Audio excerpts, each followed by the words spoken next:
Just to say that here we are again with the Education and Social Services Scrutiny Committee on the 30th of January 2024. This meeting will not be live streamed this evening due to technical issues, but a recording will be made and be able to be viewed via the Council's website, except for discussions involving confidential or exempt items. Therefore, any of the audio of those individuals speaking will be publicly available to all on the recording of the Council's website at www.caerphilly.gov. Agenda item 1 is to receive apologies for absence.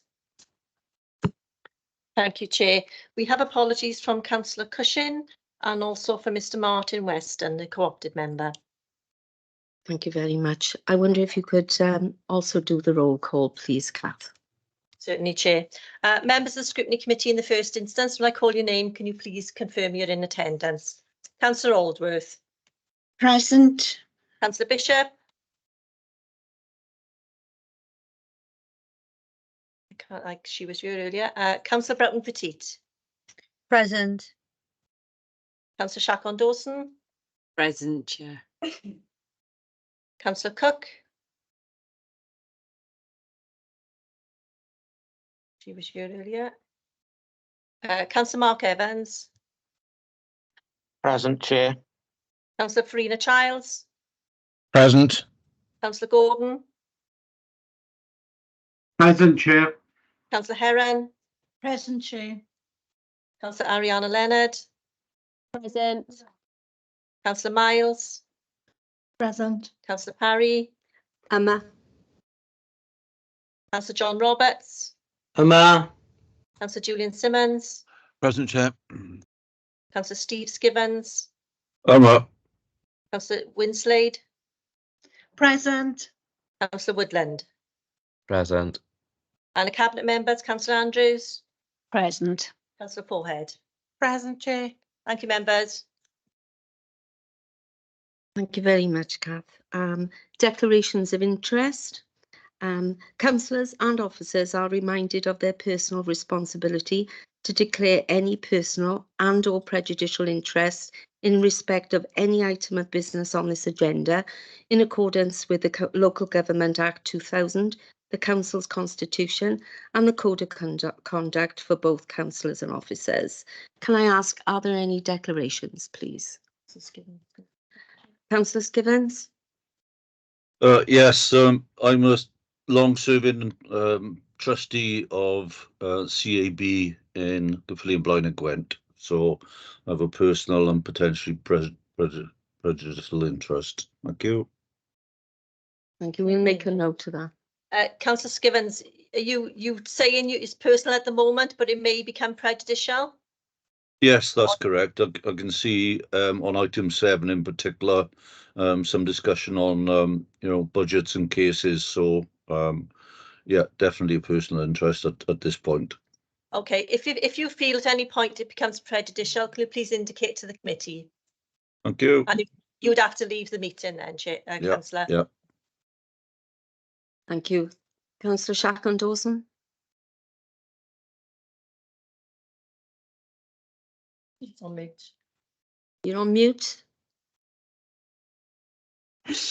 I'm married to somebody who works for Gavor. Is that relevant? Say it's not personal. Personal, I think. Personal. Yeah. Thank you. Okay, made note of everything there. Agenda item 3, to approve and sign the following minutes of the Education and Social Services Scrutiny Committee held on the 28th of November 2023. Seems a long time ago now, doesn't it? Pages 1, 2, 3, 4, 5, 6. Lovely, thank you. Could I have somebody to move, please? I'll move, Chair. Thank you very much, Councillor Miles. I'll second that. Thank you. All right. We will be voting by forms, so wait for your poll to come up and please cast your vote, please.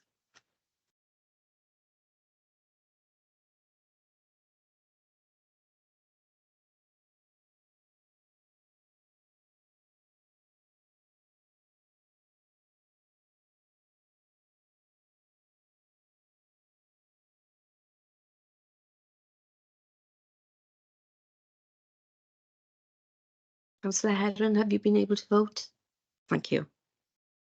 Can you check with Councillor Cook, please?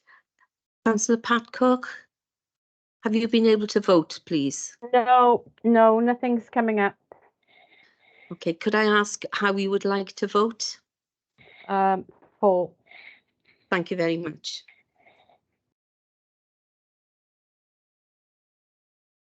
They moved. Yeah, that's been moved. Thank you very much. Okay, Chair, I've not had the vote come up on my screen either, but I am for. Thank you, Councillor Skiddens.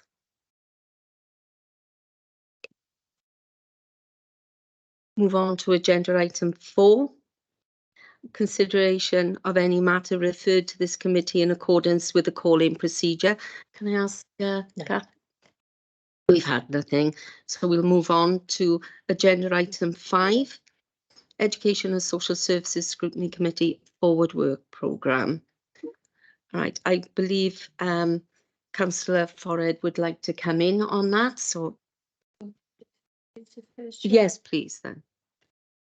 Thank you, Chair. Just a point of clarification. On page 11, the top item is regarding Caerphilly Cares. That belongs to Councillor Carol Andrews, but my name is attached to it. Thank you. Thank you. Thank you, Chair. Yeah, thanks, Councillor Forehead. We had picked that up, but we have made a note of it as well. In terms of the work programme for members, if you look on page 11, we've got an appendix 1. The next meeting of this Education and Social Services Scrutiny Committee is on the 12th of March. We've got 4 main agenda items. We've got Sustainable Communities for Learning Band B proposal at Ysgol y Lont, Upper Rumney Primary, and Sustainable Communities for Learning programme proposals for closure of Cwm Glas Infant School. We also have a report on winter pressures and the Welsh Education Scrutiny Plan Action Plan. There will be also 2 information items coming to you separately, the Budget Monitoring for Education Period 9 and the Final Assessment Report for 22-23 Welsh Public Library Standards. The meeting after that will be the 23rd of April, and we have schools causing concern, the school inspection update, safeguarding, and Federation of Schools governing body proposals. So unless there's any questions from members. Just to say, it is on the 6th of March, the next meeting. Apologies, Chair. We will make an amendment to that to make sure it is updated properly. Thank you. Okay, so we would have any questions regarding the forward work programme, please?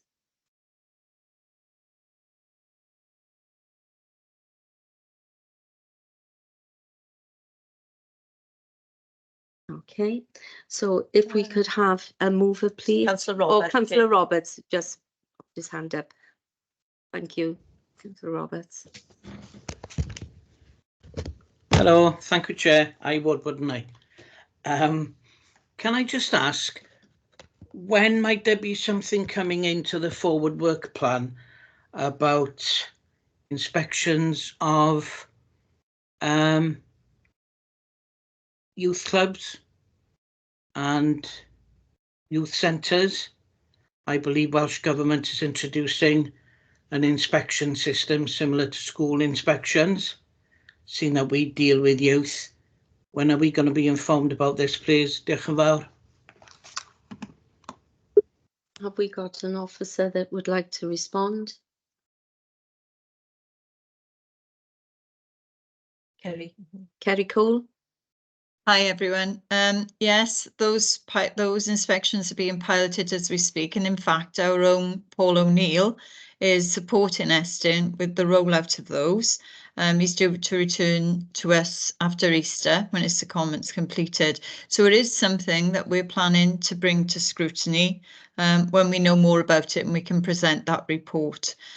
So nothing at the moment, but I think it would be helpful, Councillor Roberts, to update everyone on the changes to the inspection framework in general. And we were thinking about that either for the special scrutiny that we have or for later in the academic year to coincide with Paul's return. Okay, thank you. Diolch yn fawr. Lovely, thank you very much. Okay, so could we have a mover, please, for the forward work programme? I'll move, Chair. Thank you very Happy to much. second. Thank you. Okay, the forms will come up on your screen, or should. Please cast your vote. Also, if anybody's having any difficulties, could they let us know, please?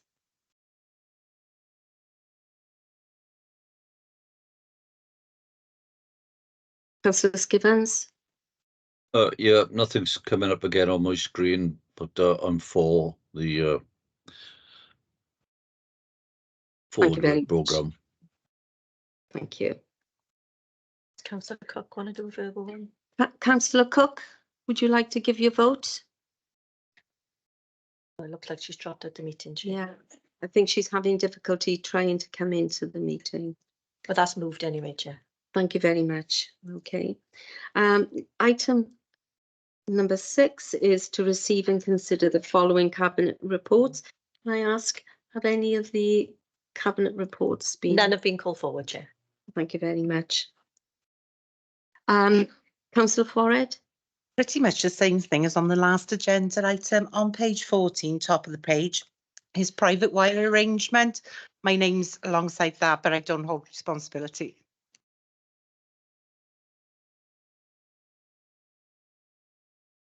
Make a note of that.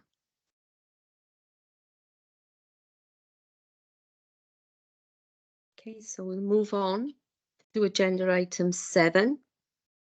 Update on the progress of evaluation of Caerphilly Cares and employee volunteering scheme. Thank you. If I can ask Carol Andrews to introduce, please. Thank you, Chair. So the purpose of this report is to provide an update on progress, key successes and challenges of the Caerphilly Care Service and Employee Volunteering Scheme. Local government has had an important role in building confident and connected communities as part of its efforts to improve resilience, well-being and reduce inequalities. Community life, social connections and having a voice in local decisions are all factors that underpin well-being and resilience. However, inequalities persist and many people experience the effects of disadvantage, social exclusion or lack social support. And these inequalities can be addressed by community-centred approaches. Caerphilly Cares is about changing relationships with residents and communities, promoting independence and increasing people's control over their own lives. It's about working with residents and communities rather than delivering to them as passive recipients. Providing support at the earliest point to reduce the need for statutory intervention and helping people to help themselves, providing residents with a single support gateway designed primarily to fill gaps in services and alleviate pressures on statutory provision. This approach to delivering services is about mobilising assets within communities. Assets such as skills, knowledge and social networks are the building blocks and should not be ignored. A sole focus on community needs and deficits limits the options available and sometimes increases stigma by labelling people with problems. Community engagement and outreach is a vital component of behaviour change interventions, and the support from peers who share similar life experiences can be a powerful tool for improving well-being and resilience. So the recommendation in 3.1 asks this committee to note the content of this report, and we have Tina McMahon, Caerphilly Cares Manager, with us to answer any questions. But before I ask Tina to do that, I would like to ask Simon Errington and his colleague from Citizens Advice Bureau to say a few words about the successful working relationship they have with Caerphilly Cays. Thank you. Good evening. Thank you for the invitation. We've had a long relationship with Caerphilly Cares. We've had a long relationship with Caerphilly Council as a whole and have always worked very cooperatively. Last year, we supported Caerphilly Cares by attending a series of cost of living events, which were well attended and valuable. With funding from the council, we're operating a fuel voucher scheme, which Caerphilly Cares can refer into. We also help you with applications to the cost of living hardship.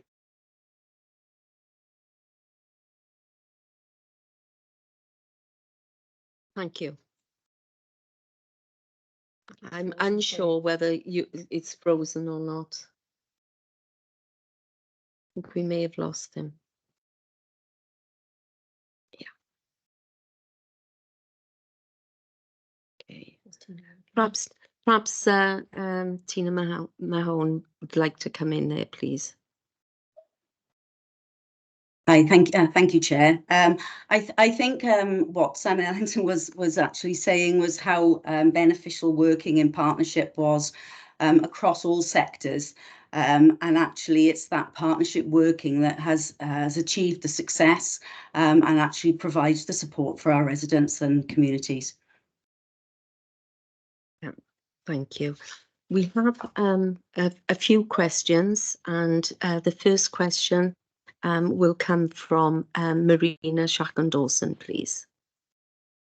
I read the report and I'm a bit confused about the purpose of Caerphilly Cares.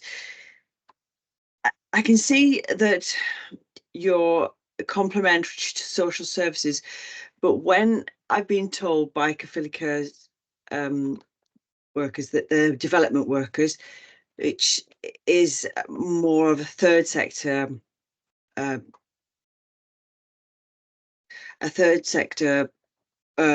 process. I'm confused. I mean, it's admirable that you're distributing grants, especially at this time, because they're needed. But the role seems to be, the boundaries between the roles are being smudged, and I'm a bit worried that there's a danger of conflicting with the third sector. And it states academically, and I also believe this, is that the public sector cannot fulfil the role of the third sector because of the nature of the public sector. I wonder if I could stop you there. Sorry. Yeah. Councillor My question is, if I could stop you a moment, because our guests have been able to connect with us again, and perhaps they would like to hear your question as well. So if I could ask Simon Ellington to come back in, please. Thank you. I'm sorry about that. Bit of a technical problem, I think. I was cut off in my prime. We were saying that we work with Caerphilly Cares in different ways. The most important part of our partnership in future is going to be the fact that Caerphilly Cares is funding 2 full-time posts within Citizens Advice for the next 2 years. One will be a full-time welfare benefits specialist, the other will be a full-time debt specialist, which will significantly increase our capacity to deal with local people. But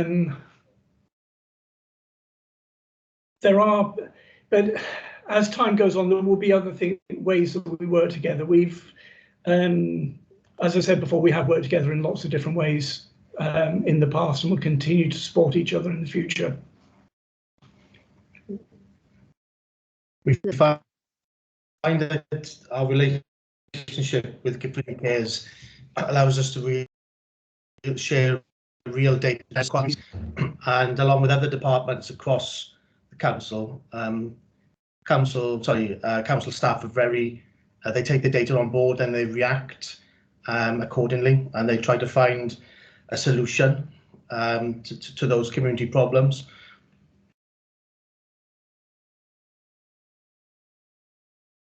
Lovely, thank you. We had a question, first of all, from our councillor, Marina Chacon-Dawson.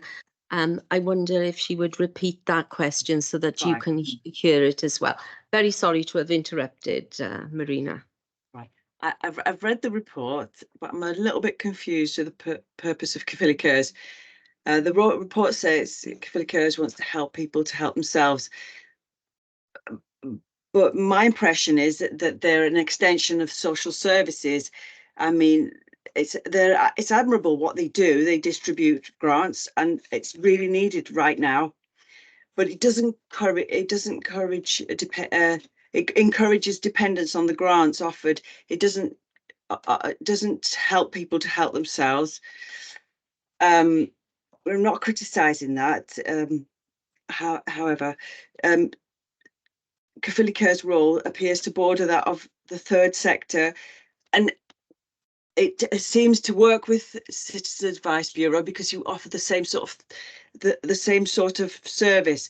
But some groups who would be contra what the local authority wants, they might conflict. So it doesn't fit. And academically, it states it in academic material that the public sector can't fulfill the role of the third sector because it has a different culture, and due to it being more authoritarian, risk-averse nature, it can't interact with the public with the same quality. And I'm worried that we're pulling funding and support from the third sector to sustain its function. Can I have reassurance that this is not the case? Would you like me to come in, Chair? Yes, please. Yeah. Thank you, Tina. I think it's fair to say, councillor, that that residents approach the council. They approach the council for support. They approach the council for advice, and they approach the council when they are in need. And we have a duty to respond to that. And that actually enables us to facilitate access to the third sector. Often people don't know where to go. Sometimes we are best placed as a local authority to support, and other times we are not. And it's about making sure that that individual goes to the right place at the right time to receive that support. We will then offer grants in the case, as Simon has said, with Citizens Advice Bureau, where the demand has increased as a result of our referrals. We have offered additional finances to assist them with that demand, and that has been the case with other voluntary sector organisations as well. So we have a particular and specific role, I would say. And we have a duty as a public sector to engage with our residents in the same way as the third sector does. In regards to social services, our role is actually to support people before they are eligible for statutory intervention, so that we enable them to have that wide range of support that is offered, often through the third sector, which hopefully will prevent them from accessing a service which is hugely and unfortunately hugely in demand, as you're probably aware. So the role has many roles, and as predominantly is to fill in, exactly as we've said in the report, is to fill in gaps. It's certainly not our intention to do the role of the third sector, more to support and actually advocate for the third sector. Okay, thank you. Oh, there's a couple more questions, but not on the same lines. You implemented a streamlined database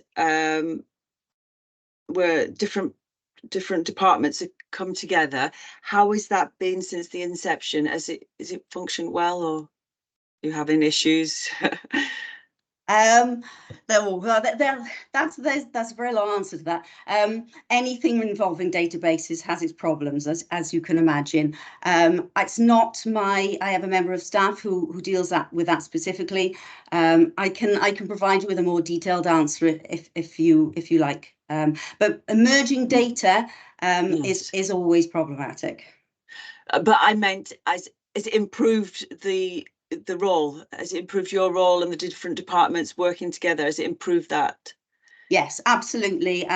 We now have far better intelligence and information, particularly with our colleagues in housing. as a consequence of sharing information and data. And that is hugely beneficial for the resident, because it has enabled them to not have to tell us the same thing as they've just gone and told our colleagues in housing. Yeah, brilliant. And one more question. You're rewarding volunteers who work within the authority. You give them a couple of extra days off. How are you rewarding the external volunteers? The external volunteers is not, I mean, the council's volunteering scheme is a specific policy that relates to the council. And that was a decision made to encourage our council staff to volunteer. So it's a policy now implemented within the council. It is slightly different to volunteers in regards to out in the third sector. Our role is not specifically, as you've rightly said, that it's very much a Garvo function in regards to recruiting volunteers, as opposed to ours wider into the community. Okay, brilliant. Thank you. Lovely. Could I have Councillor Pat Cook, please? Yes, I'm having problems with my camera at the moment, so you have to bear with me. What I was going to ask is, in the Maximus testimonial, on page 40 of the report, it says the customer tried numerous times to try and engage with the local authority and various departments, but felt they weren't getting anywhere. And my question is, how do you intend to make people more aware of the help available?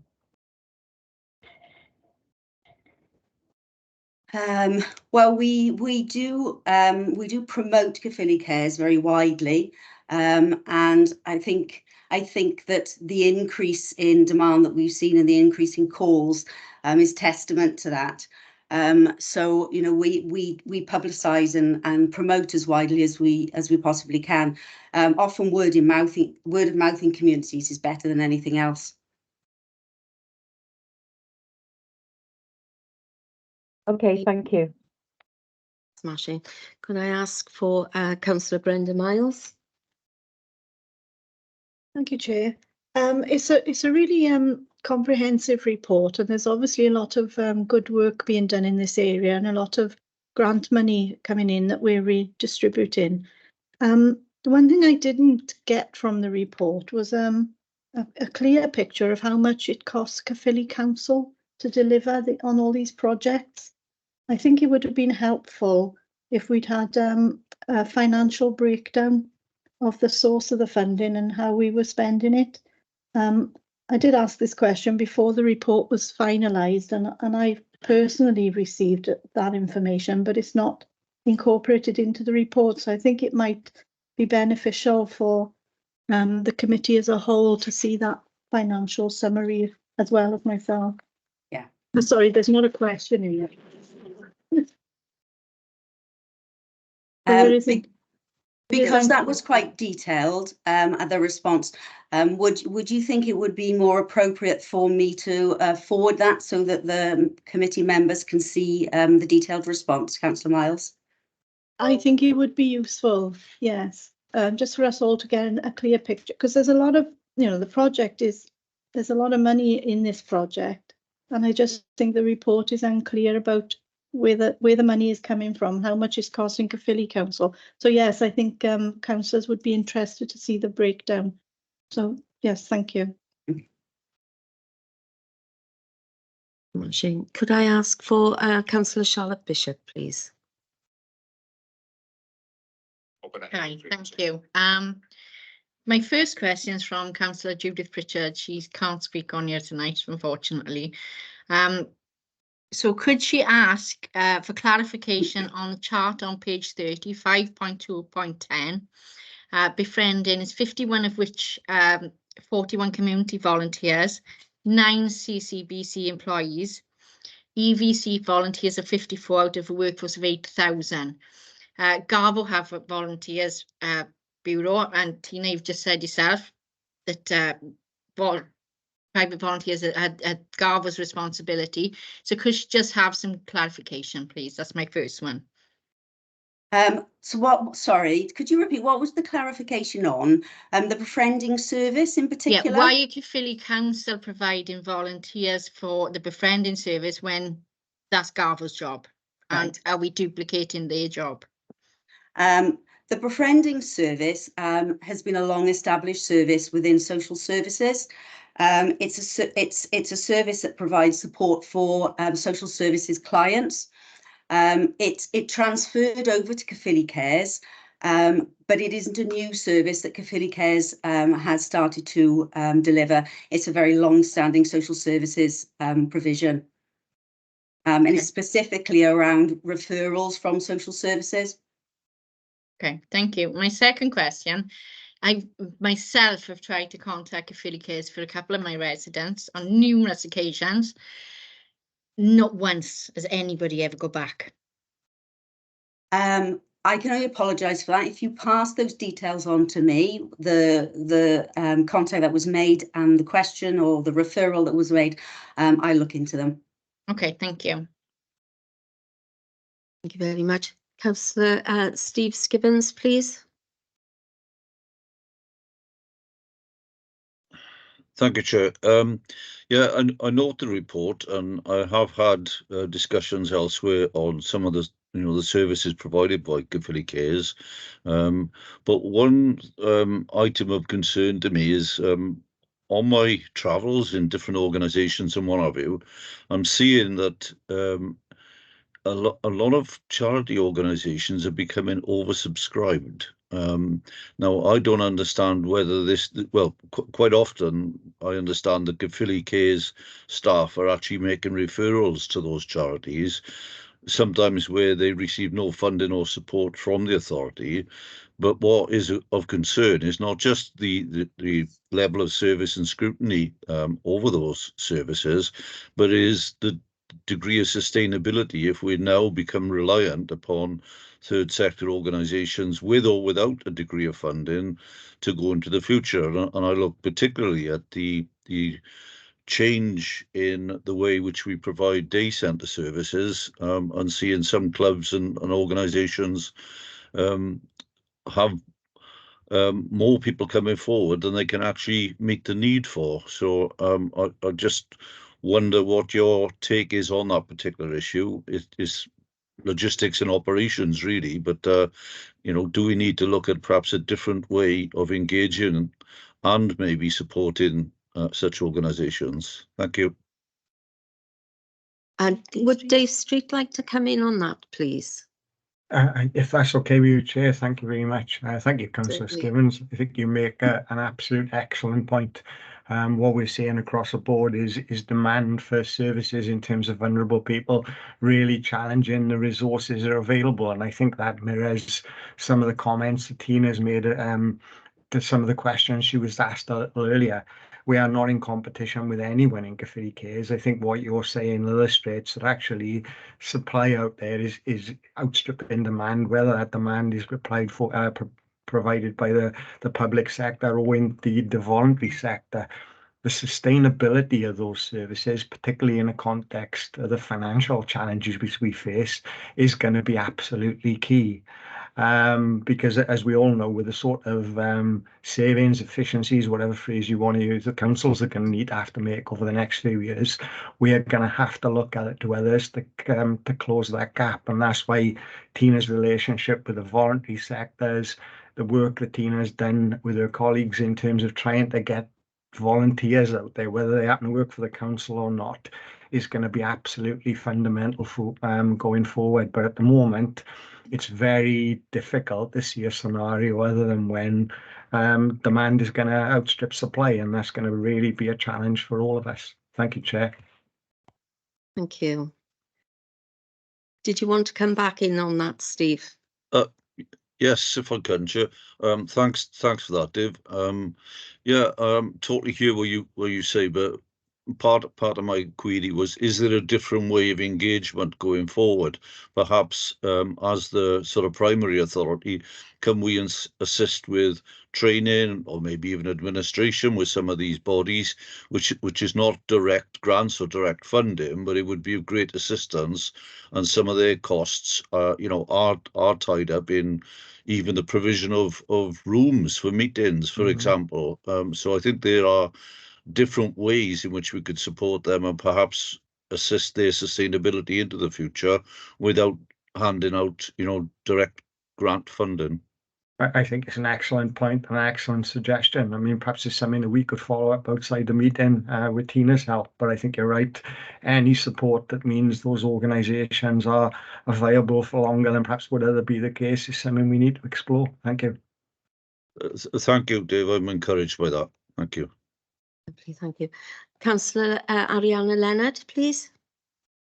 Thank you. First of all, I just wanted to state how much I welcome the full-time debt management position. I think that's really good news. My first question actually is regarding £5.6. It states that the SPOCs, the special point of contact, have created a team to improve relationships across departments such as housing, social services, etc., etc. Could we have a little bit more detail, please, on how you hold data to make sure information is shared between the information shared between departments isn't repeated or missed, as there's a danger with so many organisations that things could get missed or looked at again, if that makes sense. Thanks. That's my first question.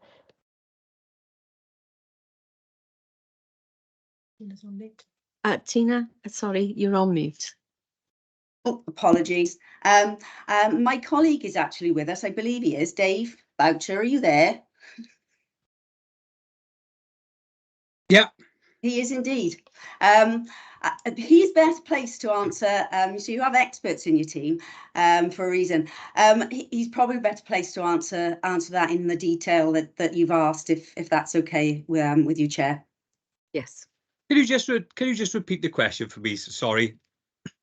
Yeah, no problem. So basically, I was just wondering if we could have a little bit more detail on, obviously, with so many organisations being used, how data is recorded to make sure things aren't repeated or missed, really.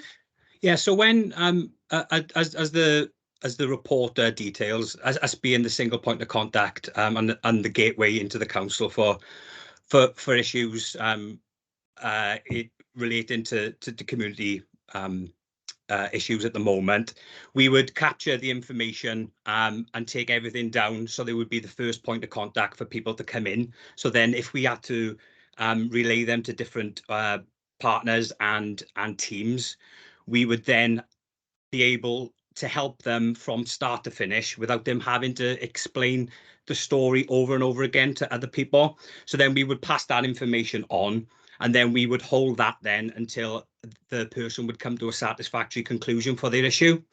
So we would obviously collect that data, and we would ensure that then that would be passed on, and then that wouldn't need to be duplicated then across the issue for that person. So, for example, if they came into us with an issue for fuel poverty, for example, we would collect all of the data in terms of their housing situation, what benefits they were on, etc. And then they may be exited because we've helped them with a fuel voucher. But then a few weeks later, they may come in with a housing issue, and we would already know the situation, so then we could signpost as appropriate. So that information will be stored then, so that that person will, the record for that person will be updated.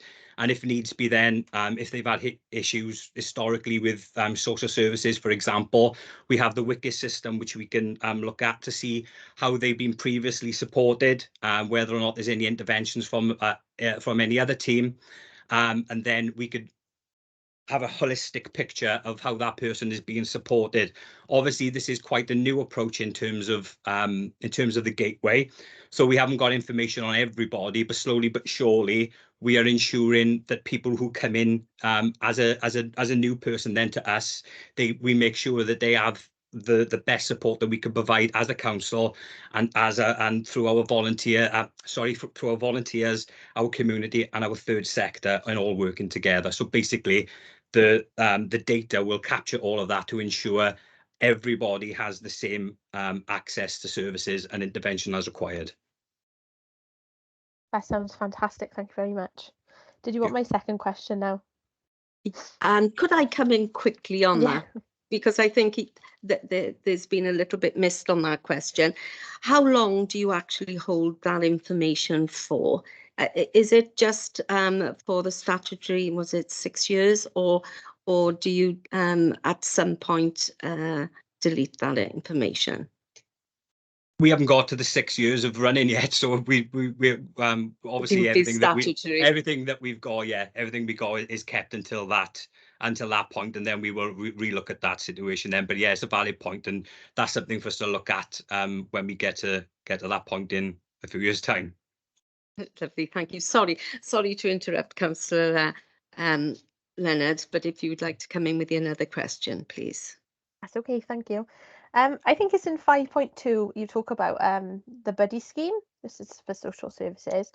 How has social services found the buddy scheme, and have you found motivation for your volunteers sticks and stays, or does it kind of dwindle off sometimes? Obviously some people might move into employment or just dwindle off. Obviously there's a lot of money that goes into training these buddies, so I was just wondering how successful they were really, and if they stayed for a long time. Thanks. That's okay. When the buddy scheme and the befriending service were slightly different. So the buddy scheme was the service that was set up during the pandemic by the council, that was council staff. And then when the pandemic came to an end, and the befriending service was moved over, we merged the two things into one. So it is now the befriending service. During the pandemic, the volunteers for befriending were obviously put on hold because our service wasn't provided. I think it's fair to say that when it started up, I don't know how best to put this, they were chomping at the bit is probably the best way to put it, that most people couldn't wait to get back and support people. There is a slight turnover, as there always is, as you can imagine, but we do find that the befrienders actually do stay with the service for a long time. Lovely, thank you. Thank you. Okay, so I have 2 questions as well, perhaps you could help me with. 5.29, the Shared Prosperity Fund. It says energy projects for properties with rated D, E, F and G. Are these means tested, please? And is the grant, well, it's up to 5,000. Is that repayable in any way for householders? Right. I think, again, we may be better off. This particular project is running partnership with our private sector housing team. So the Shared Prosperity Fund funds the offer that is provided. In answer to your question, is it repayable? No, it isn't. It's a grant. And yes, they do have a system to identify and criteria. I don't have the exact detail on me to hand, but I can provide that if you wish. That'd be lovely, thank you. And my second question is around the deaf community, actually. Is there a text service for deaf residents to be able to access help? And does any of the Caerphilly carers actually go into deaf clubs with a BSL interpreter? My answer to that question is no, Councillor Barry. But it's something I'm happy to explore if you want to have further conversations around it. Yeah, I certainly do. I think we can't exclude members of our community. So I think that's they can't pick up a phone and ask for this help. And if they don't know about it because they congregate together, if you like, or they're in a little community of their own. So yes, I'd love to have a conversation around that with you. Thank you. We do have a text-back service in regards to contacting us, but I think it's fair to say, you know, your point is that should somebody approach us, we probably don't have the level of support there that we could have. Thank you. Are there any other questions, please? Well, just before we conclude there, I'd really like to thank Simon Ellington and Kerry Morgan there, and it is great news that you're having a full-time specialist benefit and debt advisor. I think that's going to go a long way to help our residents. And for you, Tina, it's been a really good report. I've really enjoyed it. The testimonials have been really quite moving. Thank you very much indeed. Any other questions? Well, thank you very much. We will move on now. Thank you, Chair.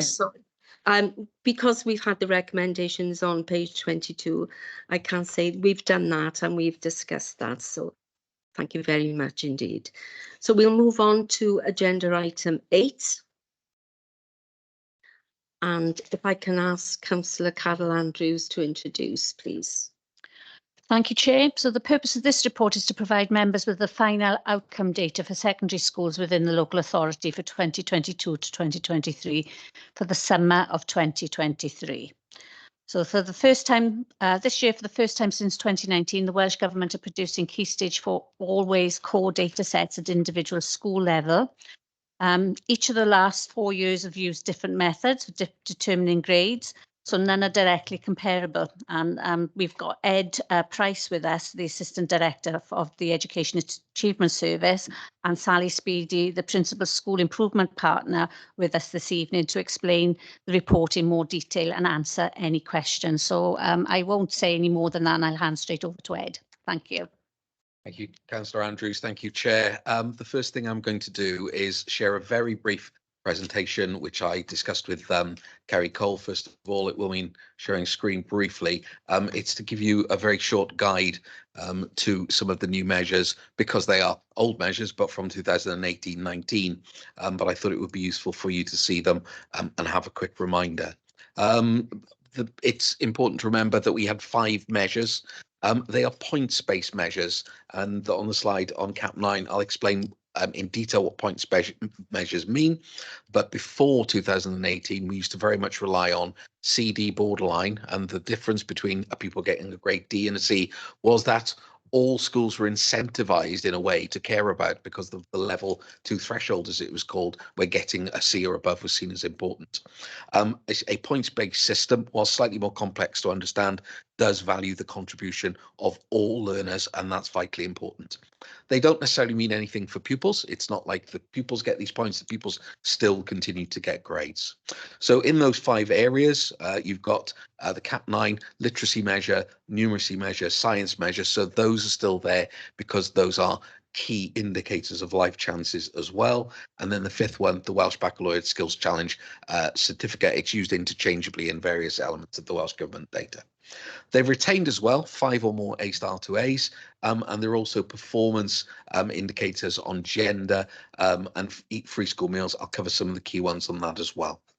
One of the other concepts is families, which I'll come on into a minute, but performance against modelled performance by Welsh Government is another, which I will explain. The full data packs for schools are 120 pages long. You'll be pleased to hear I'm not going through 12 times 120 pages. It'll be briefer than that. And one concept is average point scores against thirds, which I'll cover as well. Families have been around since about 2012. They've been updated every 3 to 4 years by Welsh Government. The metrics they use to contribute to them are exactly the same as before, but they have been updated. The biggest contributor, 50%, is free school meals. Then Wales Index of Multiple Deprivation, which I'm sure as councillors you'll be aware of, and your wards as a proxy indicator of deprivation. The school level indicators only make a small level component part of whether on an IDP or a statement of special educational needs, and the proportion of new to English as well. The free school meal figures and the WIM figures are actually of the children that go to the school, not where the school is located for the WIM. The next slide, I'll cover in detail for Caerphilly schools in the actual report. I don't expect you to see it, but I have circulated, this could be available if you want the full copy, which is every school in Wales by family. I'll explain the families when I go through to the report of where the Caerphilly schools are.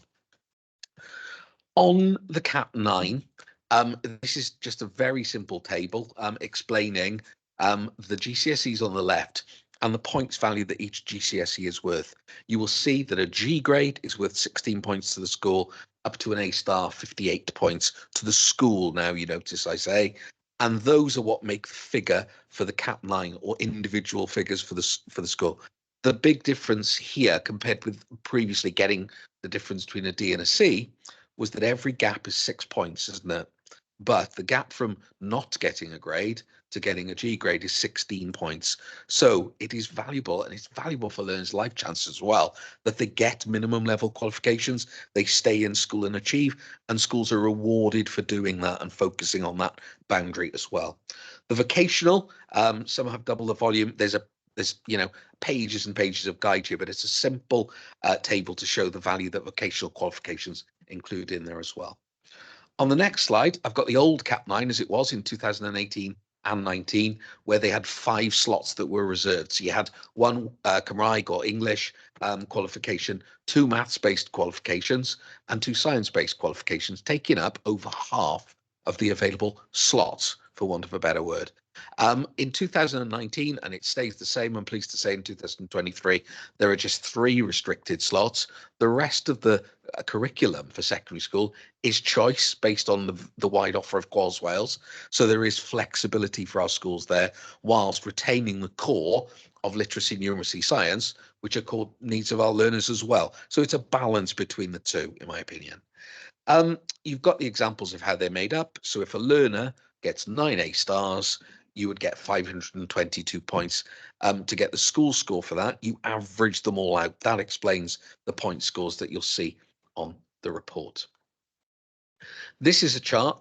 This is straight out of the Welsh Government pack on the left-hand side. And what they like to do is compare the family. And each school in the family is compared with a blue dot. And the school happens to be in pink on this chart and family average yellow.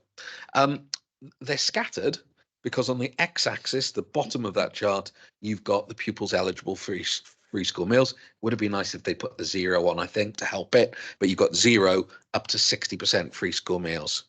And you can see that your schools and your family have different free school meals, so they're scattered along that line.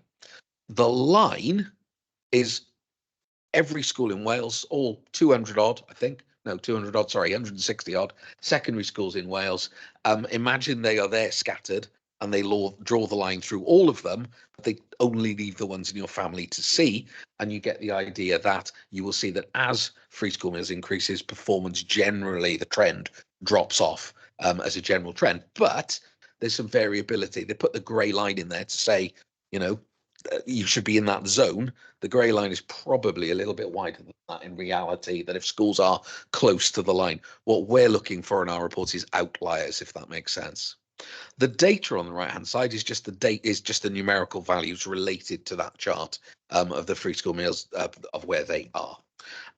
There are another chart in there. I put it up here. It's the final bit of the introduction. They're valuable because what they do is and this is just an example school. It's an example school, not local authority.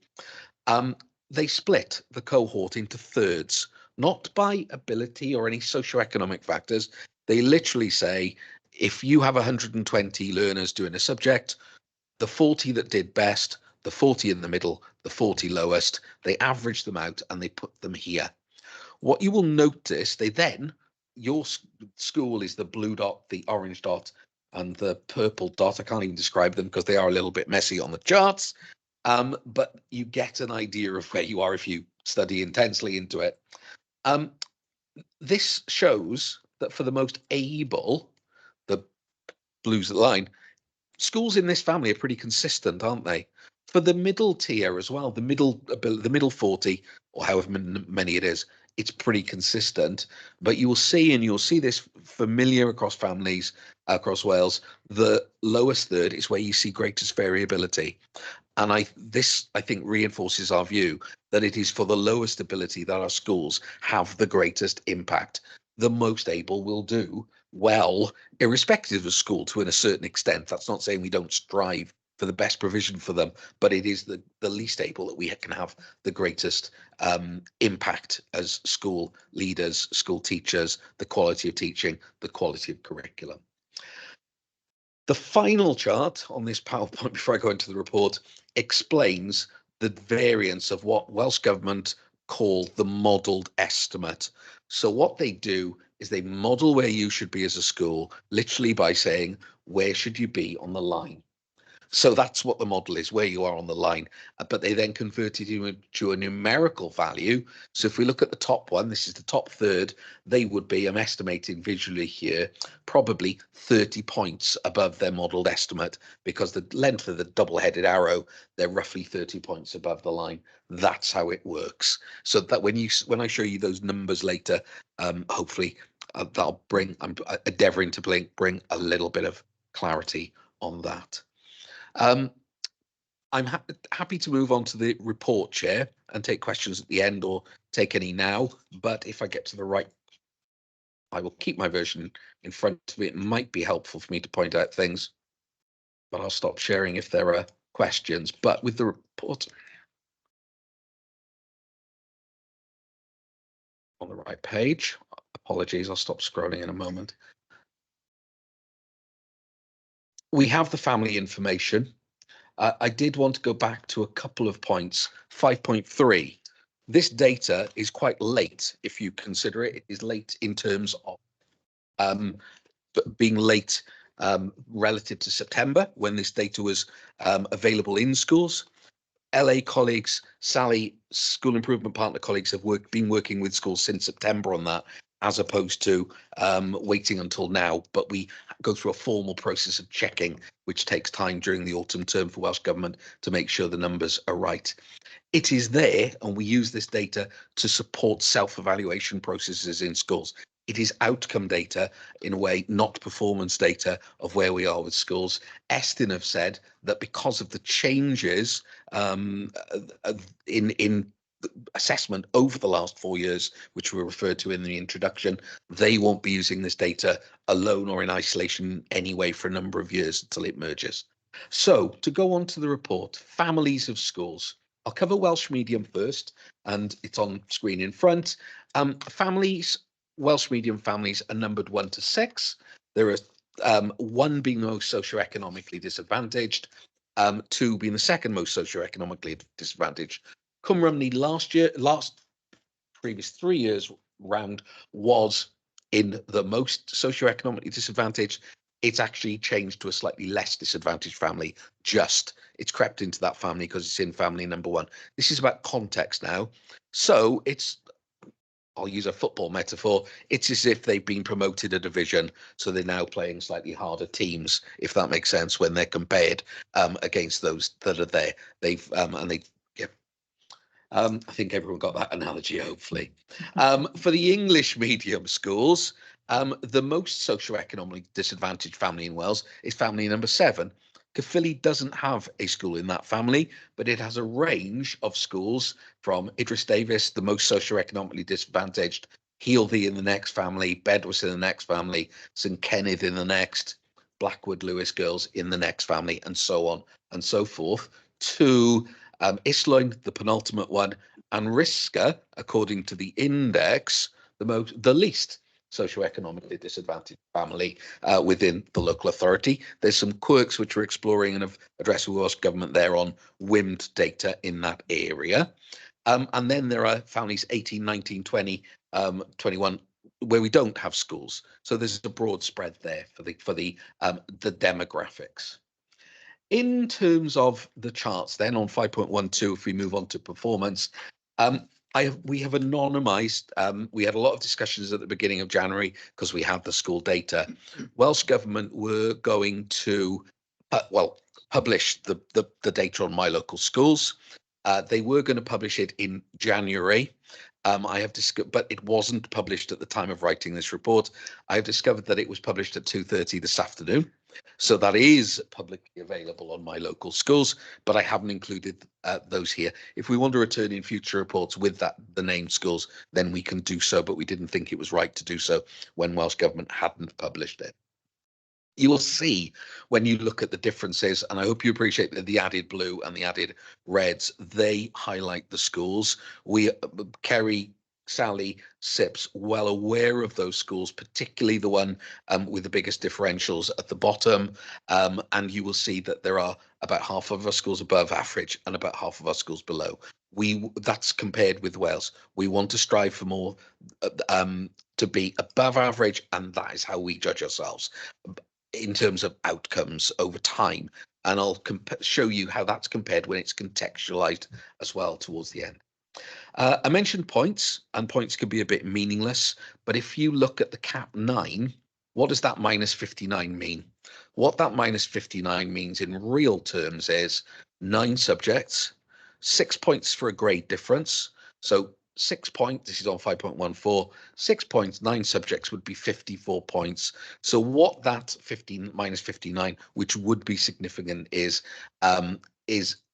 means that subject school would be a grade lower. There is one bit I do need to add as well, and this applies to the 3 schools in Caerphilly that have bases. Base children are not excluded from these figures, they're all included, and that's an important point of context which we work with within the schools as well. When we name them in the report, we'll explain which ones are bases and adjust against the figures, but we do have to take that into consideration as well. The cap 9 compared with the modelled outcomes for Welsh Government is a scatter chart again. It's the same data, similar style to the Welsh Government one. I have added a 0 on the one we've produced because I just had to, up to 50% free school meals. The line of best fit through those schools is the All Wales one, and you will see from that 5 schools above the modelled outcome line. At 7 or below, but of those 3 are very, very close to that line. So it's probably the 2 towards the bottom, in the middle of the chart, the one on 300 points and the one on 330 points, and a couple of the others which would need the greatest deal of support, encouragement, work with the school leadership team to answer 2 predominant questions. What is the provision like in the school, and is the diet right for learners in terms of curriculum, and what is the quality of teaching and learning like in terms of that provision? It's those 2 component parts, isn't it? So modelled by the 3rd, I won't go into detail on this, but you can, by all means, ask me questions on it. It's good to see knowing the schools here. You will see for the upper 3rd, more Caerphilly schools generally do well for the upper 3rd of our learners, compared with the variance that comes in on the middle 3rd and the lower 3rd. And that's what I would say are the 2 key parts to increasing overall performance, are targeting what are schools doing from middle ability, lower ability learners in some of the schools, and partnerships and learning from schools within Caerphilly and across the region, importantly as well, that get that right, especially as schools are returning to the measures being in place. When the schools actually set the curriculum for these learners, they didn't actually know that the measures were going to return, if that makes sense.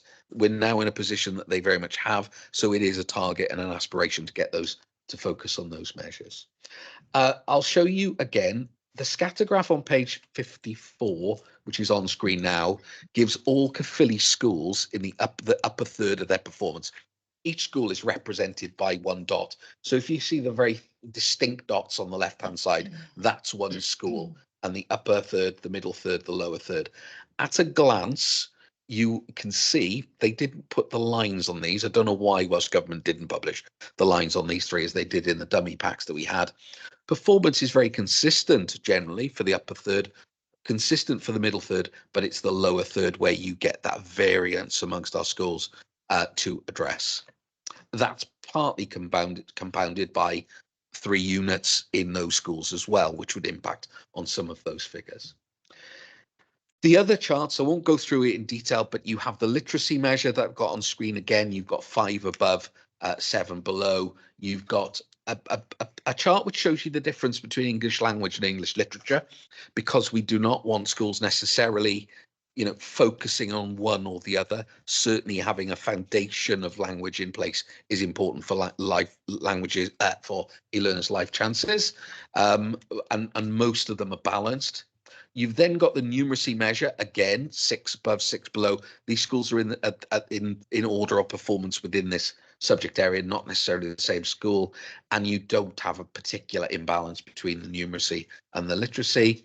You've got the science measure, where you, I would say, have got too many schools who are underperforming to a greater degree. So there's work in the science to work with a number of departments, but you've got 4 schools who are performing well above. So again, there's that variance in science has emerged. The Welsh Baccalaureate is strong in the vast majority of our schools. It looks awful in 2 schools. They are schools that chose not to enter any learners for the Welsh Baccalaureate skills measure. You can see the zeros that are there that are represented by that. But where Caerphilly schools enter, they do well on that provision. The no qualifications, again, is a one which you have. What you ideally want here is 0, isn't it? You want every learner gaining a qualification. Some of those schools are ones with bases in. When we name them, we can provide you more data on that when we're able to do so. A star to A's, again, is variance, again, where you get schools who are focusing on that, more able, and others that are struggling at this stage to be getting those 5 A stars to C's. But context matters here as well. But it is a difference between the family, which is contextualized. So you can see those variances there. You know, some far too low, which we are aware of. From 5.34 onwards is the whole Caerphilly provision. What I talked about so far is just the schools. You aggregate that up and include AOTA's provision in as well. You will see Caerphilly's outcomes compared with Wales as a whole. You would expect, because these are not contextualised, Caerphilly's outcomes to be lower than Wales as a whole. What you would then do, and it's the charts and below that unpick them, which show the modelled expectations for each indicator. Remember that the key figure to look at here is that minus 5.3. To put in context what that means, it means 5 points out of 360 below the line. It's the equivalent of approximately 1/10 of a GCSE grade per learner. That's not to say we do not want that modelled expectation to be above the line, and that's certainly an aspirational target to be doing that and achieving that collectively with our schools, but it does put it into context. It is not a significant difference below at this stage. You will see, and you won't be surprised at the Welsh Baccalaureate, because of how well the schools do, that's 3.4 above. That's the equivalent. That is significant. I think it's the equivalent of half a GCSE grade, even though Welsh Bac isn't measured in GCSE grades. I've kept it consistent. Literacy, numeracy are similar, and they're respectively the equivalent of 1/20th of a GCSE grade below, 1/15th of a GCSE grade below. The science a little bit further below, but 1/12th of a GCSE grade below the modelled expectation. It's the work to do with those schools identified above that, you know, it's the 3 lowest in each area will significantly and radically change those if you sustain the performance of the others.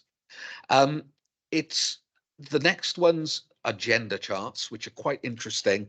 They'd be more interesting when we got more years of data, because they're just a dot at the moment. But to compare females in Wales with females in Caerphilly and males in Wales and males in Caerphilly, you would expect there to be a gap. You would expect the gap to be consistent.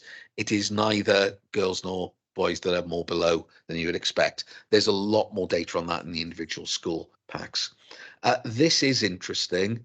And a bit away from a pattern of most LAs on the free school meal, you will notice that non-free school meal learners in Caerphilly do almost exactly as well as their peers in Wales. It is the gap caused by the free school meal learners is the one to be addressed there and target for improvement. Those are very high level data on the free school meal and non-free school meals. I will stop sharing. I have talked for quite a long time. Chair, I'm happy to take any questions. Thank you very much. Okay, we have a question from Councillor Marina Shackon-Dawson first. Hi. That was a great explanation, thank you.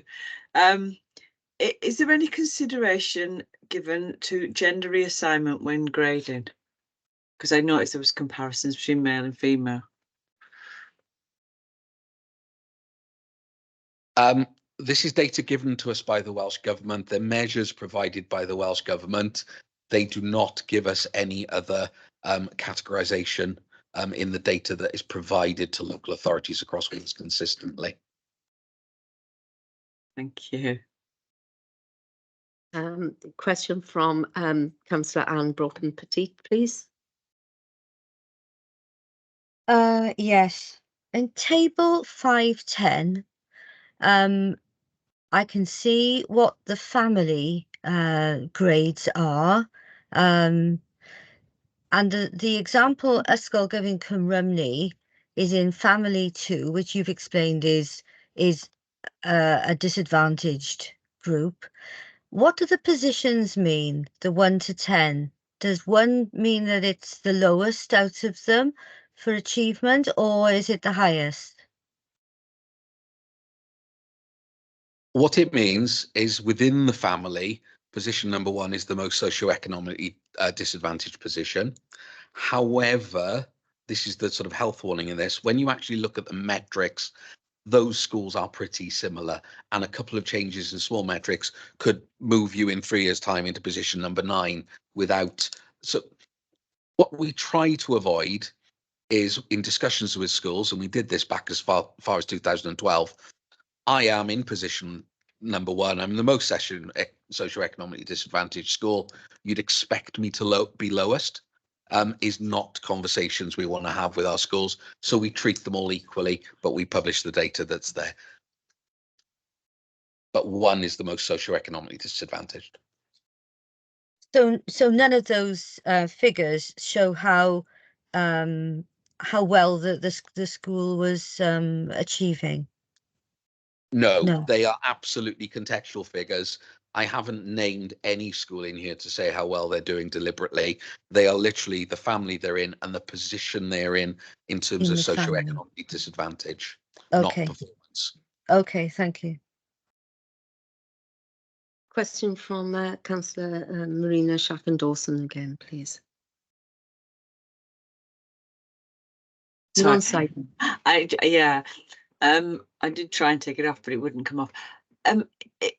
How is the grouping done? How are the schools grouped? Okay, so under 5.8, there's a 3-year rolling average of the free school meal eligibility within the school taken. There's the WIMD data, so it is the proportion of learners in the 20% most socioeconomically disadvantaged super output areas for WIMD, the 20% most disadvantaged WIMD areas in Wales. Then 10% of the proportion of learners in school with either an IDP or a statement of special educational needs, and then 10% of English language or Welsh language competence, so new to English, new to Welsh. Those metrics are literally added to get multiplied together, and they form, and all they do is with the numbers that they create, they list all 170 schools in Wales in a table, probably in Excel, and then they chop them into 9s or 10s. It is no more sophisticated than that. So you are grouped with a similar school based on a broad range of different indicators. They do split before that Welsh medium schools into 6 families, the English medium into, I forget, 16 families. So you won't necessarily be with a truly similar school. For example, a school in Newport that served a high proportion of ethnic minority learners would not be you would not necessarily be in the same family as a similar school in Swansea for that. It's an index. Okay, thank you. Councillor Teresa Heron. Just want to say thank you for the presentation. It was very informative. I don't know if you can answer this question. I wanted to know, in the socio-economic schools, disadvantaged schools, do they pose additional challenges to the pupils even when they've got highly experienced teachers? The data would tell us, and we've only got to look at the chart, and that chart has been, I compare it with the chart I show, which has the line of best fit. That chart has been consistent for about 40 years in terms of, we know the higher free school meals there are, the lower overall performance. That's a proxy indicator though, and what it's not meant to do is limit the chances or encouragement or aspiration for any free school meal learner, because we know that an individual free school meal learner can do as well as any other learner. However, this is just a proxy indicator. It's a proxy indicator that is probably one of the best historically, but it does come one that comes with a stigma connected to it as a socioeconomic indicator is the problem. But we do know though that in our best schools they can overcome many of those disadvantages, but maybe not completely. Okay, that's lovely, thank you. Have we any other questions? Could I just ask Ed if you could actually circulate those slides? I think it would be very helpful to the members here. And obviously, I think if we could have the published names of the schools, but circulated to just our scrutiny committee, please. Yep, there's a report ready with those, which Kerry has with those names, and I'll send you a fuller version of that presentation, of course. Lovely, thank you. Well, if there's no other questions there, I'd like to thank you and Debbie for coming along this evening. Sorry? Oh, Sally, sorry. Sally, sorry. Okay, so we were having recommendations on page 47, and members were asked to scrutinise the contents of the report and ask questions, which we have done today. So thank you very much, members. We will go on now to item 9, which is the Healthy Schools on Vaping. And can I ask Cabinet Member Carol Andrews to introduce, please? Thank you, Chair. This report is very pertinent today following yesterday's announcement of a UK-wide ban on disposable vapes. The purpose of this report is to consider national and local concerns around vaping amongst young people and identify how the local authority continues to support schools to address these concerns. In the school year 2021 to 2022, just under 125,000 11 to 16-year-olds across Wales took part in the School Health Research Network survey, and data indicated that 1 in 5 young people in Gwent are reported to have tried an electronic cigarette, more commonly known as vaping. In a commitment to reduce the increasing number of young people vaping across Caerphilly, the Healthy Schools team work in partnership with the Public Health Wales and other external providers. Schools receive comprehensive and age-appropriate guidance to educate pupils of the adverse effects of vaping, and this will in turn encourage informed choices around the use of vapes. And as a former school nurse, I am aware of the importance of this. So the recommendation in 3.1 asks this committee to consider the contents of this report and endorse the support offered to schools. I'm now going to hand over to Richard Owen, Head Teacher of Idris Davies School, for a short presentation, and following which we have Kerry Cole, Chief Education Officer, Karen Quinn, Healthy Schools Lead Practitioner, and Jamie Duggan, School Improvement Officer, with us to answer any questions. Thank you.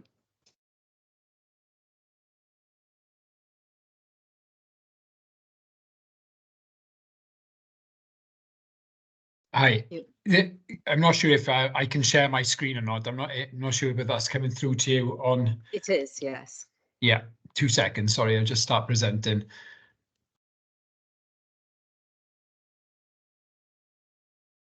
Is that visible to you on screen? It is, yes, thank you. Okay, some background to you. I'm Richard Owen, Head Teacher of Idris Davies School. I've been asked to give you a bit of a background with regard to vaping in schools and the issues that we face at the moment. Obviously, vaping has grown considerably over the last few years. As you heard from Councillor Andrews there, it's an issue that we've been dealing with in schools in terms of trying to cater for the needs of pupils who are smoking and then obviously picking up vaping. What we're finding is at the moment that the electronic devices now, they're becoming cheaper and cheaper and cheaper and becoming more accessible. They're battery powered and they're obviously heating up a liquid inside of them, and then the children are vaping and they've got nicotine in them, and more recently and more concerning, there's more toxic substances going in there. And we've had a couple of health alerts recently from the Gwent Health Board actually asking us to send out some urgent safeguarding advice to our pupils because some of the contents of these vapes are actually having some detrimental impact on the health of the children. The vape liquids, as you must probably all aware, contain a range of flavours, and concerningly with them, they're becoming more and more targeted towards young people, and which are making them more attractive. Predominantly devised and designed to be in place to help people stop smoking, but what we've seen most probably post-pandemic is an explosion of the use of them for younger children in school. And what we're noticing in schools is it's gone from most probably being something that was predominantly focused in Key Stage 5 and Key Stage 4, and now starting to creep down into Key Stage 3. And even more concerningly, we've had reports of Key Stage 2 older pupils actually being caught with these devices on them. So it's a considerable issue and a considerable problem for us in school. And obviously the legal position is that they shouldn't be sold to anybody under the age of 18. If I move on, so our school, if I take that survey data that was just referenced there, 22% of pupils are coming through as when they were surveyed nationally as having tried vaping. But if I break that down for Idris Davis specifically as an example for you, we've got around 17% of our Year 7 pupils, so that's our pupils entering us into the secondary phase, have said that they've tried vaping, with the gender split at that age group being 23% of them males versus 13% of it being females. So we've got that split towards males there. But as we move through the school, what we're finding is that the problem becomes more predominant with our male pupils, with nearly 57% of our pupils in Year 11 saying they've tried vaping, and the gender difference there then becomes up to 67% of our girls have picked it up. So it's skewed more towards them. But the overall picture of our school population in secondary phase is around 35% of our school population are saying when they are surveyed that they've tried vaping at some point. Now, I would put a question mark over that this data is a little bit out of date, and most probably those percentage figures, I would assume, have become slightly higher than they are as stated in that survey that took place a few years ago. The Shern data shows our school in particular as being above averages for all year groups as in trying them, okay? And the worrying factor here is 3% of our school population at Idris Davis is saying that they're using them on a regular basis, okay? So that's a concern to us, and something that obviously as a school we take very, very seriously because of the impact of vaping. And I think it's very, very easy to think that vaping isn't something that is as concerning as smoking. However, all the data and all the research is showing that it is associated with other negative aspects in terms of health and looking after healthy eating and healthy schools, in terms of pupils accessing binge drinking, smoking and other substance abuse. Okay, so it shouldn't be viewed in isolation as being something that isn't particularly serious. It is something that's serious and something that we need to address in schools in order to stop pupils then moving on to more serious addictions in their adult life and in later school. Why the growth is a good question that we have, and it's something that we've looked into in depth in school. Why has it exploded? What we feel as a school, and when we've done some surveying of our young people and our staff in school, is that a lot of children are seeing it as a healthy alternative to smoking, and indeed it's advertised nationally as being something that's actually more preferable to smoking and something that isn't as damaging to your health. The concerning part for us as a school and as a staff is that a lot of the design of the vapes now, the packaging and the look of these vaping devices is seemingly targeted towards young children and the young audience. Okay, so for example, a lot of the designs are quite colourful. A lot of the designs are like highlighter pens, so they can be hidden, so that they can't be seen in class, which is of concern. And the other section of this then is obviously the flavouring of them. They're dessert flavoured. Okay, a lot of them are candy floss, blue raspberry and cherry cola flavour. There's a wide range, and they seem to be targeted towards the younger audience. They seem to be low cost compared to cigarettes.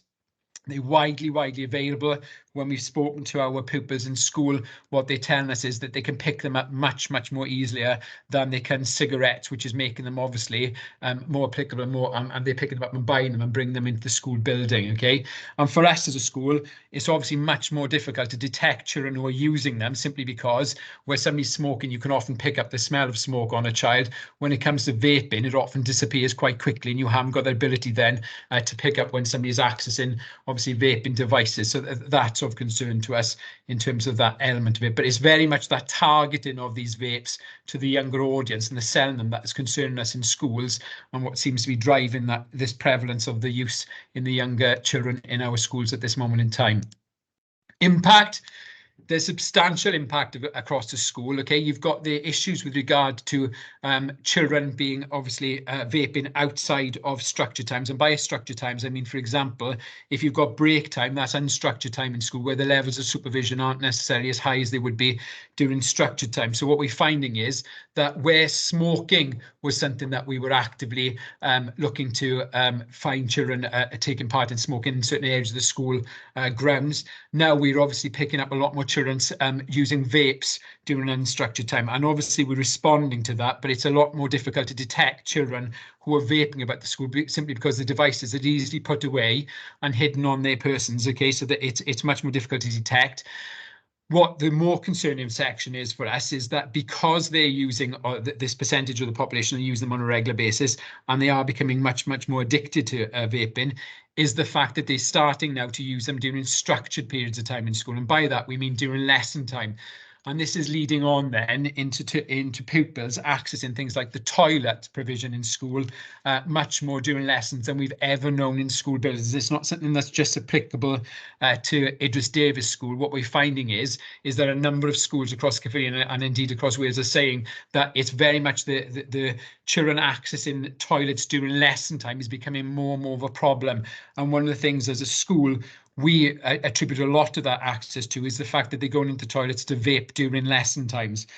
That's obviously then leading to some antisocial behaviour in those toilets, because when they're going in there, they're congregating in groups, and obviously then there's other issues in terms of antisocial behaviour that's being caused by the pupils that are in those toilets at that point in time. So it's a relatively small problem that's developed into a much bigger problem for us in schools over the last few years. And what we're finding now is that those problems with them accessing vapes is actually leading to bigger problems in terms of antisocial behaviour in schools and other areas in terms of the problems that are being caused by it. If I move on to the next slide, how are we responding to it then? Okay. One of the things that we're doing at Idris Davis School is obviously increasing the levels of supervision across the school. So during break time, for example, and lunchtime, we're doing a lot more patrols around the school buildings to make sure that children aren't participating in vaping. There's increased levels of supervision in our toilet areas, that's both during lesson time and during break times, which is obviously having a cost implication because we're having to do that because of the damage that are being done to those areas of the school.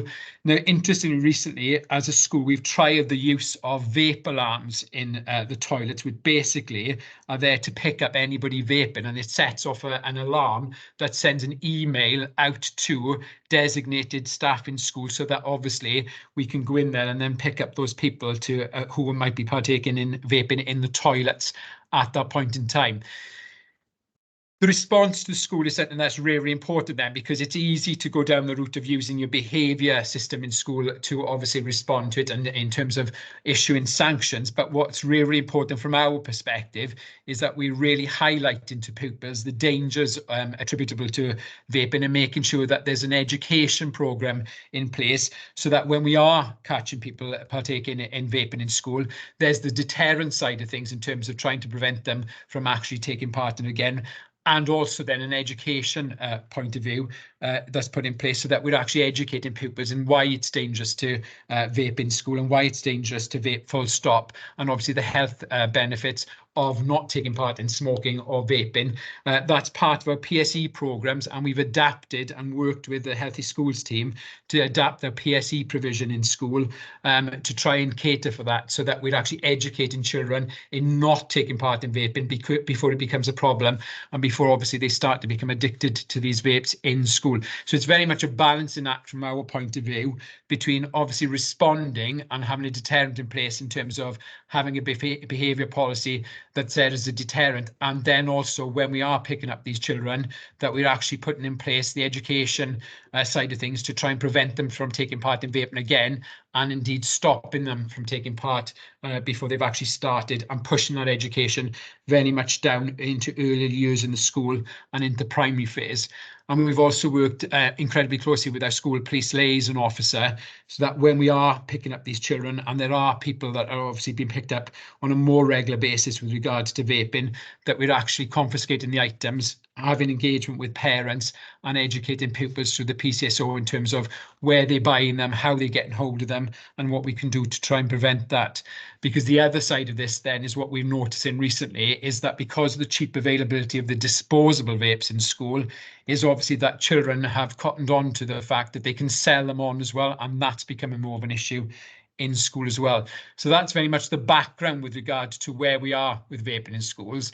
It's something that is a cause for concern for us. It's obviously something that's worrying, and I'm very, very much appreciative of the response that the government has taken in terms of banning disposable vapes, because it's something that's increasingly becoming more challenging for us in schools. Thank you very much, Mr. Richard Owen. Yes, there's a welcome response from the government at the moment. I have some questions. Could I ask for Councillor Julian Simmons, please?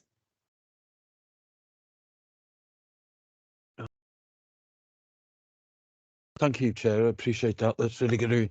Thank you, Richard, for your presentation. Very interesting.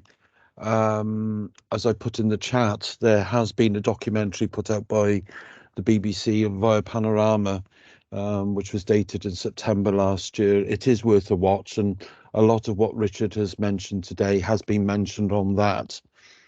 I think as an authority, there are a couple of things that we can do with this, and there are a few things that we've got to be aware of as well. One of the things that was drawn out in the documentary is that some of these vapes, like Spice, for instance, which seems to be a popular one within the north of England, and it could be so popular down here too, it's not only just laced with a chemical, it's also laced with drugs. And that is the thing that we need to be aware of. And it did say on the documentary that it mimics cannabis.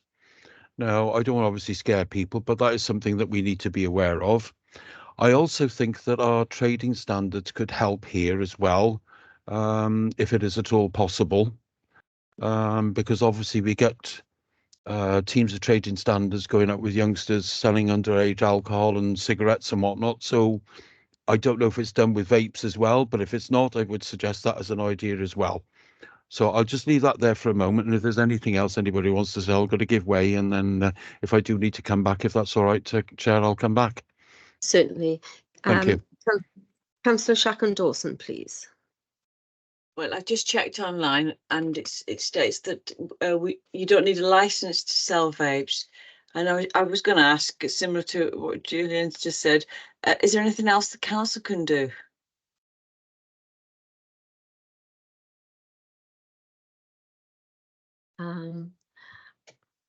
I'm not sure who could answer that at the moment, Marina, but nobody can answer that. It could be something that we could bring up in council, and have a discussion around. I can email officers if you like. That would be lovely. Thank you very much. Yeah. So yeah, and your presentation was really informative, Richard. The difficulties in schools must be, you know, to manage it is quite an ordeal for you. I'm going to give way now to Councillor Aldworth, please. Thank you, Chair. From my observations, some parents are not always aware of what their children are getting up to. So when you are finding persistent users in school, Mr. Owen, do you get in touch with the families of the guardians of these children to give them the, what is happening in school that you've seen, and are they aware of it, and what are they doing? Thanks. Hi, yeah, what happens in our school, and I know in the other schools in the authority, is that obviously when we're identifying people who are vaping in school, we'll obviously confiscate the device in school, and we'll obviously then make contact with the parents to phone them to say that we've confiscated the device and could they come down into the school to have a discussion. So we're taking quite a robust approach from that perspective, and I think it's really important that obviously where a child is caught with regards to vaping, it's not just about obviously sanctioning that child in terms of something that happens in school in terms of exclusion or something along those lines. It's really important that actually we unpick the reason behind why that child is vaping and try to put in place a support package to stop that child from carrying on with vaping. And the only way that we can do that effectively is if we engage with obviously the family of that child. So whenever we identify a child who was taking part in vaping, we do actively make contact with those parents, and we make sure that that conversation is had then to try and support that child to prevent them from taking part in it again moving forward. So that it very much is an engagement process as opposed to a punitive sanction process in this school, because what we want to try and do is stop it from happening again.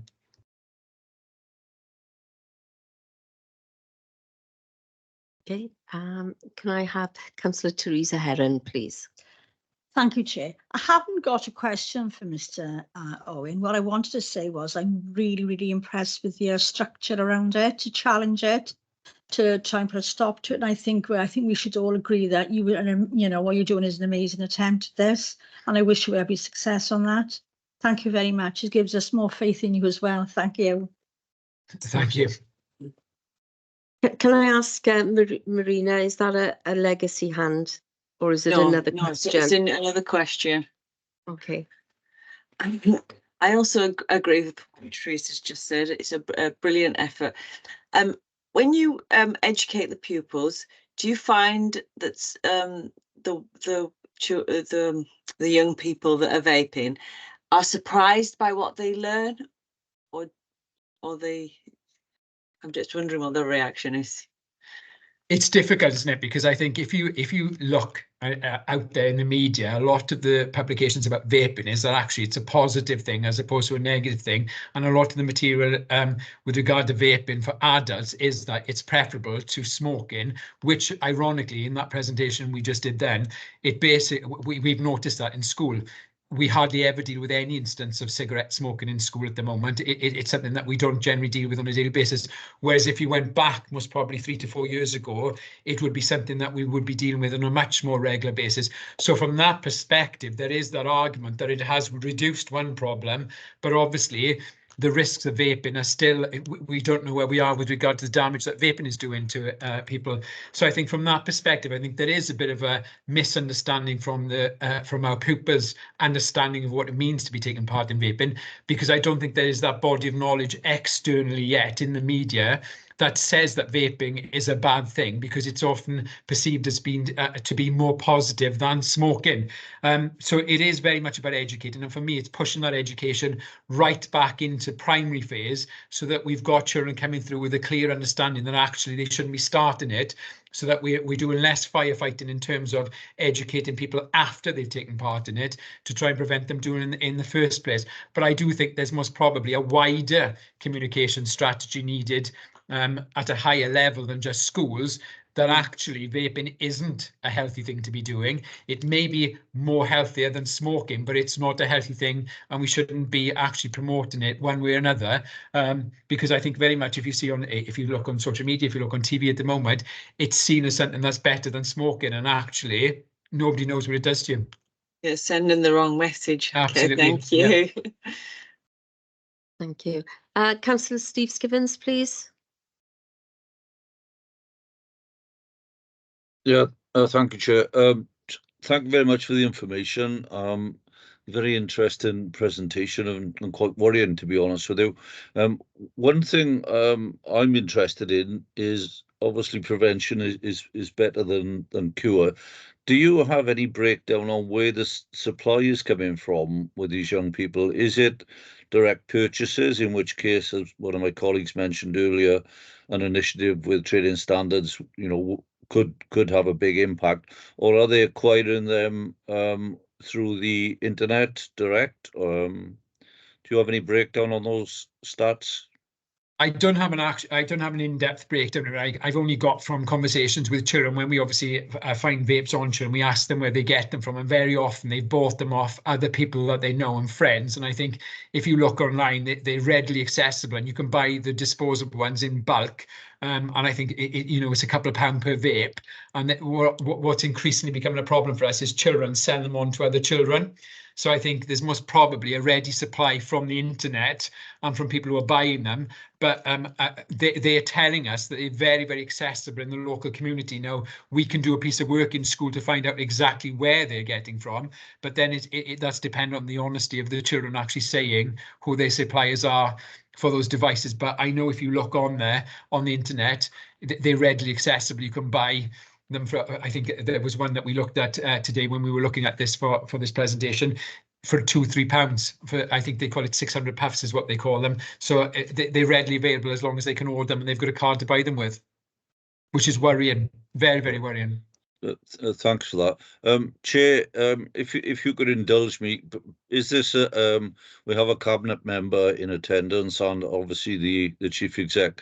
Is this an area that perhaps needs to be broadened out with other departments, particularly those in public safety with trading standards?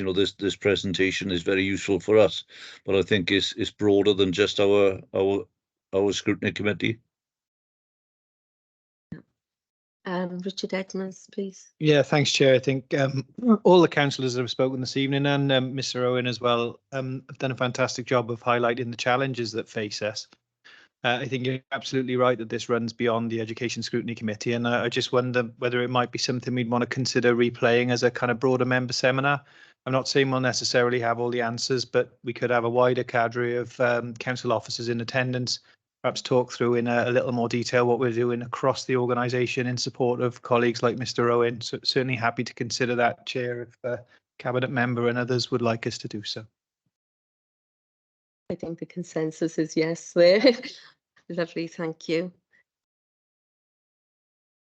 Okay, Steve, so yes, that we'll have discussion on that. Can I have Councillor Ariana Leonard, please? Thanks. I definitely agree that we need a wider discussion on this, and taking it further to council, I think, is definitely the way forward. Are you aware of any social media or media campaigns? And if so, are you using any at the minute?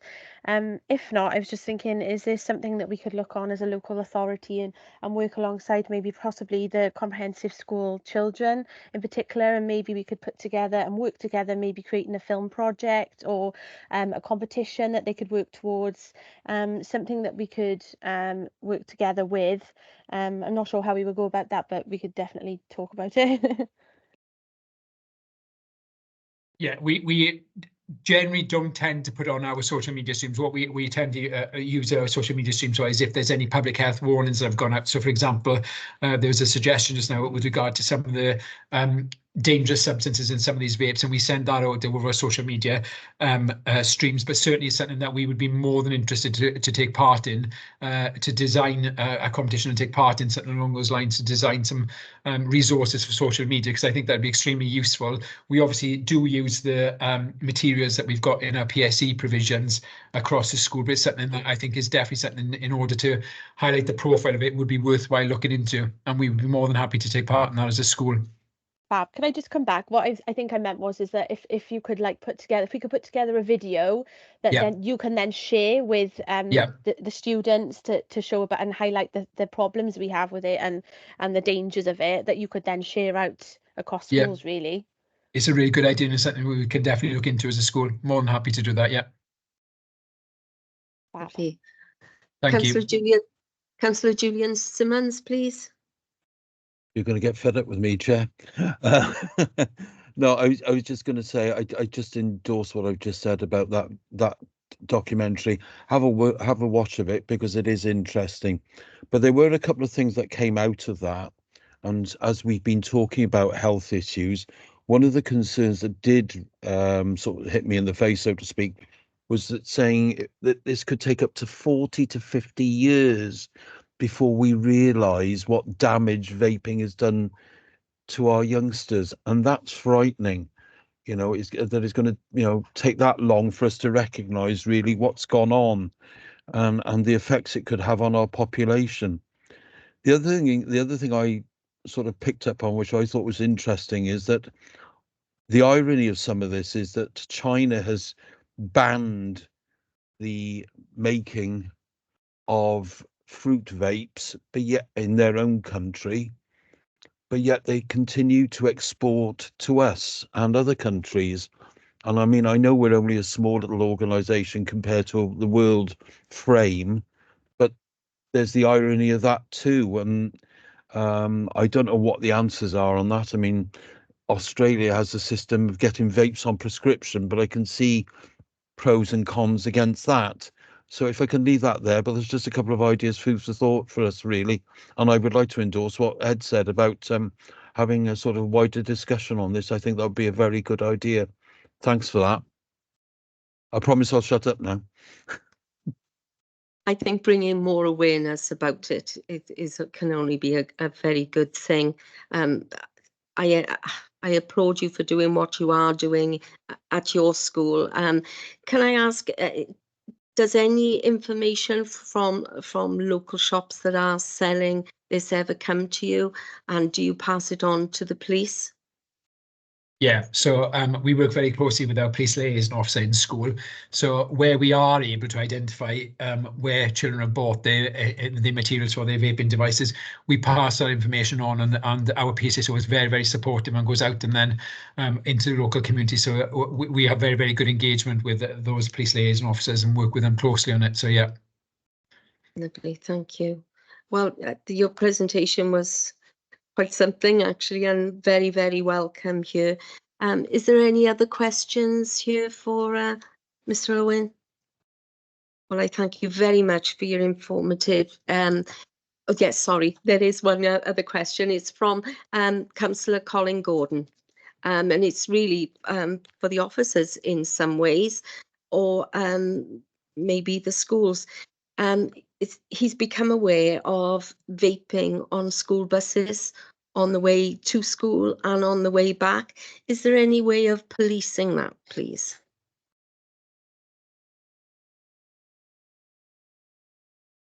Do you want me to pick that up, Kay? Where we get reports in school, very often what will happen is that the phone calls will come into school, and what we do then is obviously investigate internally what's going on, and if we can identify the pupils involved, we use exactly the same procedures as we would as if they were identified in school. What's much more difficult in those situations is obviously they might not have the vape on them in the school building if they've done it on the way home from school with us, but we follow exactly the same channels, exactly the same processes, and obviously we report it back to parents in exactly the same way and hope for their cooperation in terms of having those conversations with their children at that point. But it is something that's much more difficult for us to police, simply because we haven't got the staffing on the buses, and we're dependent on the bus driver and the other children on the buses in order to address anything that happens in those situations. But it's dealt with in exactly the same way. If that information is passed on to us, we work with home to school transport to try and identify the children, and then obviously engage with the parents to try and prevent it from happening again. Can I ask, when you engage with parents, is some kind of leaflet given, you know, to actually let them understand there are a lot of toxins that could be, you know, inside these vapes and could be damaging their child's health?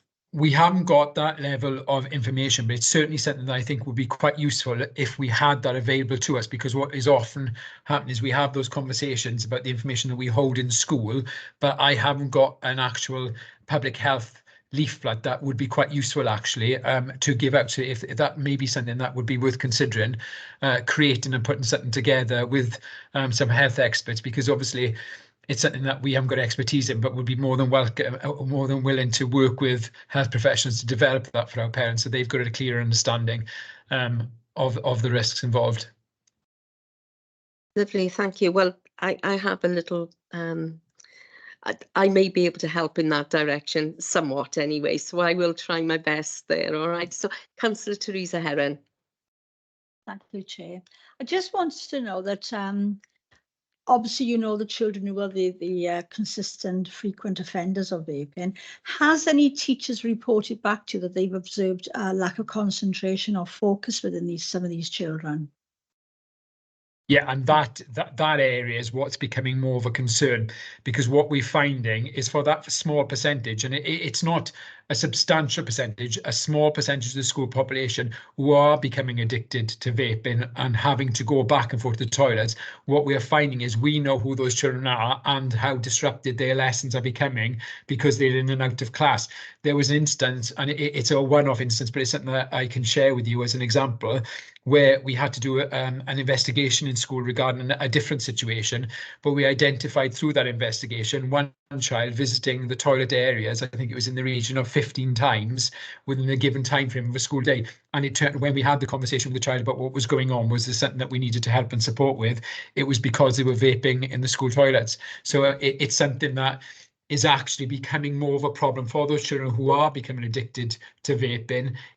For some of those children, it is starting to have an impact on their education because they are in and out of lessons because they need to go to the toilet to obviously vape. Yeah, this is something that concern. Yeah. Yeah, this is going to impact hugely, isn't it, long term for them? Yeah. Thank you for that, Mr. Owen. Thank you. Yeah. Well, thank you very much for your presentation. It's been very enjoyable and very informative. So thank you for your time this evening. The recommendations are on page 63, members, and the Education Scrutiny Committee just needed to consider the contents of the report and endorse the support offered to schools, so which we have done this evening. And thank you very much indeed for your time. Can I say that we can stop the recording now, and thank you very much for your attendance this evening. It's been a very informative